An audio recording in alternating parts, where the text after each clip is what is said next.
Greetings, world. This your boy T Hyphen, CEO of Dope Lines Apparel and host of the Dope Lines podcast. You know what I'm saying? Right now, I'm just speaking right now alone.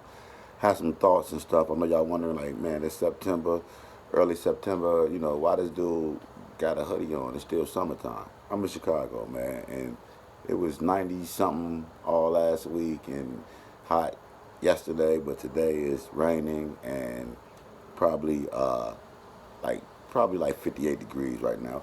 But anyway, it's Labor Day weekend. Happy Labor Day weekend to y'all. Y'all be safe out there and everything, man. Enjoy yourself this weekend. But I just wanted to talk real quick about the fact that it's a lot of people out there that's teaching their kids to be scary, and they looking at different examples of uh, black men that's out there right now that's using the word scared too much. Um, I understand, it is a scary time out there. Don't get me twisted. And it's a lot of killing going on with the police and, you know what I'm saying, and whatever. But it's, it's also one thing to allow a bully to be a bully. Uh, like, we got players like LeBron James who got on camera and said how scary it is to be a black man and this and that, and Terrell Owens and other black men, and I'm just looking at them like, yo, y'all too powerful, King, to be out there saying words like that. You know, you are those type of words make racism and white privilege get momentum. Like it's like you allowing a bully to to be a bully because you showing that you scared of a bully. If you fight a bully every day, he can no longer bully you. Now it just becomes, you know, a war. You know what I'm saying? Rivalry. You know what I'm saying? Like, you can't keep bullying nobody unless they scared of you. But to say that you scared, and as a black man who's strong and powerful and financially, no decent in the world, like, don't say that you scared like that. If you feel like you changing something, do what you did when you walked out. You wanted to walk out the bubble. That was huge. I understood like the reason why these cats wanted to walk out the bubble, and it kind of disappointed me that it didn't that they were pump faking. You know what I'm saying? And it didn't last long, a day or something. But the fact that that the brothers stood up, man, and really like yo, like, we done, we tired, we not scared, we tired. They showed they was tired. And shout out to Hill, man. Like I said, man, like, for him to lead the charge, man, and tell Milwaukee, like, yo, we done, and then it spread over into the Brewers, the baseball team. That was huge. And shout out to the sisters, man, the WNBA. As soon as they got the word, they like, what? The brothers shut it down? We own it. Yeah. They shut it down, had the t-shirts from with the 7 holes in the back. So shout out to the sisters too, man, for coming through like that. But it kind of was like, that was scary to me to see the brothers just fold like that quick. And I'm thinking like, yo, you call something that spread over to every sports league. The Dodgers, they heard about Mookie Betts, like, I'm done. Clayton Kershaw and the rest of them, like, I'm done.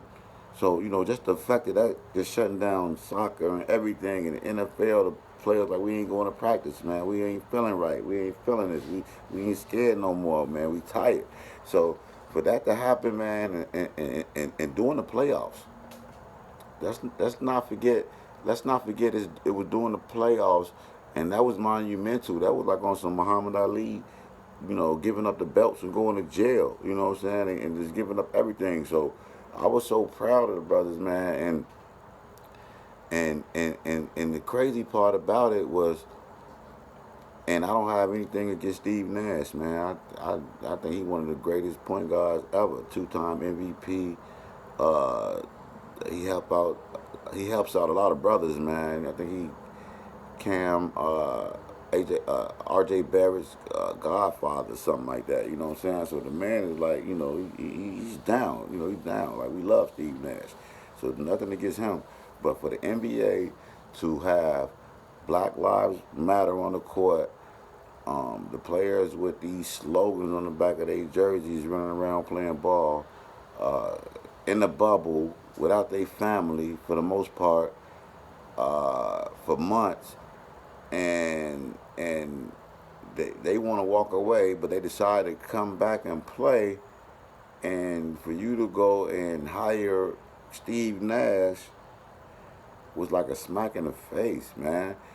And it really was like a smack in the face, not like disrespectful, it was like a smack in the face to wake people up, to wake the brothers up. Because if you're gonna let them tell you that you matter and your life matter and all this stuff, and they really want to protect you, and they feel you, and you know they down with your struggle, and they want to show it.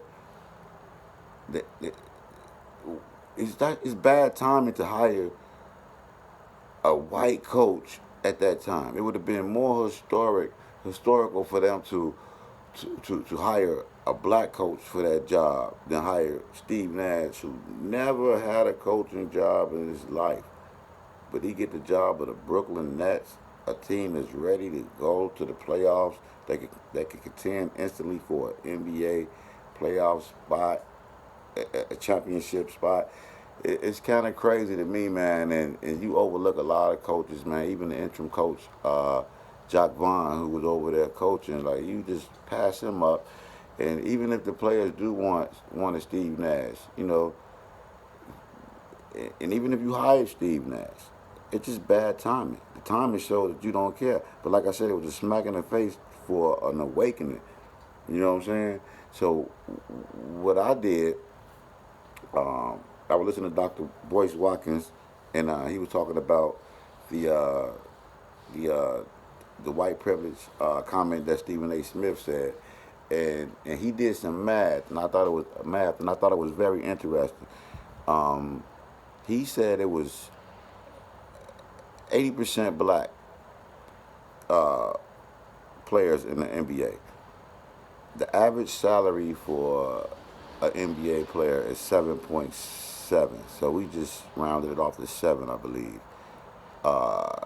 It's 429 players, I believe, in the NBA, and and it's crazy because he had to do the math twice, because it came out to like 3 point something $billion a year that the NBA players make. Now, granted, all of them not black, but if you add in the endorsements and everything, man, because them sneaker deals is crazy, you probably go up to like 4 billion. You know what I'm saying? With everybody adding in their sneaker deals and all that, if not more. So if you add in all of the endorsements, deals, and all that stuff, you got like close to $4 billion a year. And for you to be complaining to somebody because they're not treating you right is the dumbest thing in the world, especially when you got enough money to be your own boss. Why would you sit there? I don't care what type of fake comfort zone you feel like you in and all that, they make you feel good. They got you in a bubble right now, and they disrespecting you over and over, but they making you feel good with the Black Lives Matter stuff, and they getting money off of that. You're not. Some jerseys gonna be the highest selling jerseys when this is over with, and you know, and everybody getting the money from Disney to the NBA to everybody, and the players getting money. Don't get me twisted, but the amount of money that you can make if you own your own thing. Imagine if we was at Tyler Perry Studios or something, and we had 2 courts, and they stayed in the studio, and they stayed inside the complex, and they had their own houses, and their family was there, and a bunch of NBA players was there, and you had a bunch of other people that was in that bubble, and they were talking about not only uh, the basketball league that we started, because all you need is 2 courts and 20 teams, right? We can do that easy. Uh, Advertising, we got that. Uh, TV cameras and networks, we got that. Hell, Monica and Brandy did 1.2 million just playing records. You know what I'm saying? So imagine if you took all the best players or whatever. Well, guess what? Nike coming with us, but we might not even want to fuck with Nike now, because we got the Ball brand that's popping now. You know what I'm saying? The Ball brand is out here, and we making money, and everybody got their own shoe, and everybody got their own this and that, and we got the Kobe Bryant court, and we got the other court named after somebody else. So we got our own complex, we got our own players, we got our own advertising, and we got a bunch of creatives and collectives all in one spot for the tournament. And right now they just thinking of ways of making more money and more businesses and more everything. So for us to sit there and complain about the NBA and us to complain about America, you know, altogether is dumb because if you voting, you should be voting for progress, not something that's like building or something that's like that that you should be looking forward to happening. Like like other nationalities, they vote for better than what they have. We do too. Don't get it twisted. But our better than what we have is the ghetto. You know what I'm saying? Like we the only community that say we don't have a community. We have a ghetto. Like you go anywhere, especially like Chicago, it's so segregated. You got Greek town. You got you know you got Little Village. You got Little Italy. You got all these communities where you got the Puerto Rican community, the Mexican community, the white community, you know what I'm saying, the German community, the Russian community, the Asian community. But when you get to the black people, it's the black ghetto. And that's the part right there that causes all the friction right there when it comes to us moving to other areas or other people accepting us in their area because they thinking we coming from the ghetto. And we do think of that ourselves, and we do have ghetto mentality, and that's what makes the friction between nationalities. But the fact that we sit here and take it and we got enough money to do our own is the craziest thing. So basically, to wrap it up, man, I just wanted to say, man, that for whatever reason they went back to play. Like a lot of people say, the conversation with Obama had them go back to play.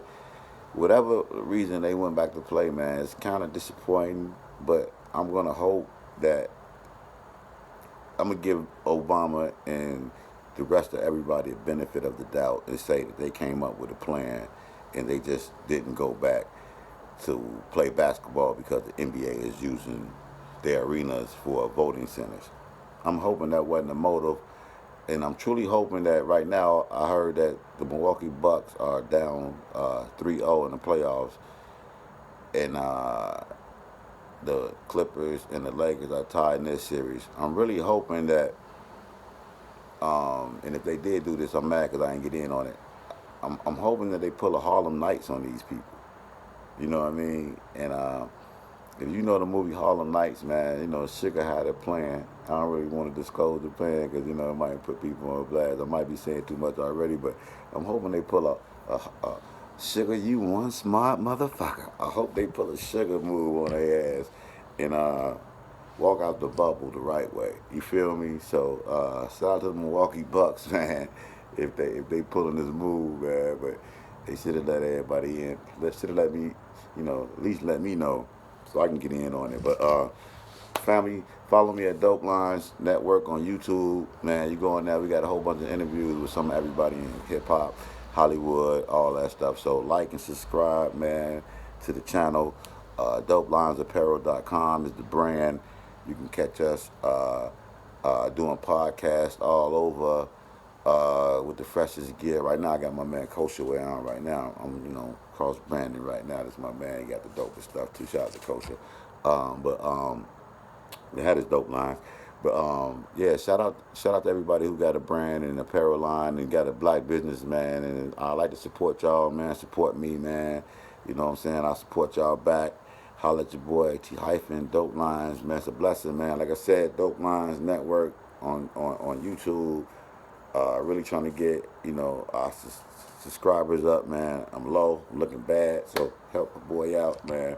DopeLinesApparel.com. We got the freshest gear. We got that 606 God gear out there for the Chicago natives, man. 606 Goddess gear coming out soon too for the ladies from the crib. You from the crib, you done ran through gangways and scrape your knee. Ladies, you a 606 Goddess. So shout out to everybody, man, who tuning in right now, just watching, man. Love y'all, man. I'm out.